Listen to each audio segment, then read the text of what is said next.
9h, 11h. Philippe Vandel. Bonjour à toutes et à tous. Je suis ravi de finir la semaine avec vous et Culture Média de retour à son horaire habituel, 9h, 11h. Au menu médias et culture au sens large, tous les médias et toutes les formes de culture. Guy Bedos disait « Il faut rire de la mort, surtout quand c'est celle des autres ». Exactement, on va lui rendre un hommage en fin d'émission. Pas à la mort, à Guy Bedos. Il y aura d'abord le journal des médias de Cyril Lacarrière, le journal de la culture d'Hélène Manarino et le retour de ses portraits inattendus. Aujourd'hui, Macha Merrill. Notre infomédia, les conséquences du Covid sur le football. Le premier spectacle télé de France et d'Europe, et ça se compte en centaines de millions d'euros. Comme les matchs sont annulés, certaines chaînes refusent de payer des droits pour rien, normal, mais alors les abonnés aussi refusent de payer leur abonnement aux chaînes pour rien. Et oui, ça fait réfléchir. Des invités ensuite, Claire Carrard, directrice de la rédaction de l'hebdomadaire Courrier International, qui a réalisé des scores records pendant le confinement, et puis la romancière Safia Asdine, qui publie cette semaine Mon père en doute encore chez Stock, un roman très personnel.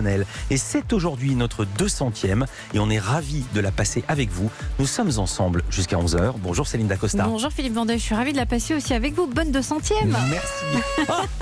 Le son. C'est la fête. Mais oui, c'est la fête. C'est Jérémy et Louise en régie. Mais quel joli son. Bonjour Cyril Lacarrière. Bonjour Philippe Vandel, bonjour à tout le monde et à tous. Bon anniversaire à vous aussi. Place au journal des médias. Cyril, qu'avez-vous au sommaire ce matin? Trump lance l'offensive sur Twitter et Facebook.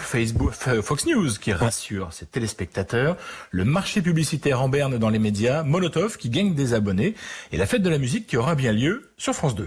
On commence par les audiences évidemment. Qu'est-ce que les Français ont regardé hier soir à la télévision? Hier soir, les Français se sont offerts une belle dose de nostalgie.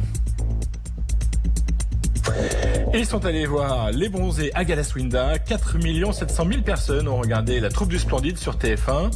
En deuxième position, la série Cassandre sur France 3 avec plus de 4 200 000 téléspectateurs.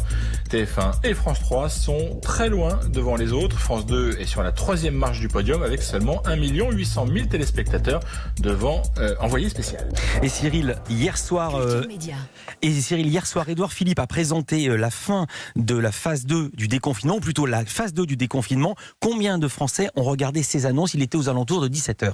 Il y avait en tout plus de 6 millions de Français hier après-midi devant TF1 et France 2. Et comme d'habitude, on connaîtra le score des chaînes info à 11h seulement. Cyril, on va... Culture Média. C'est la fête, hein, Philippe. Mais oui, la fête. Ils ont fait la fête, ils ont ouvert des bouteilles en régie et les tapis, les audiences et les virgules, on s'est un peu tout mélangé les pinceaux. Vivement la 201e.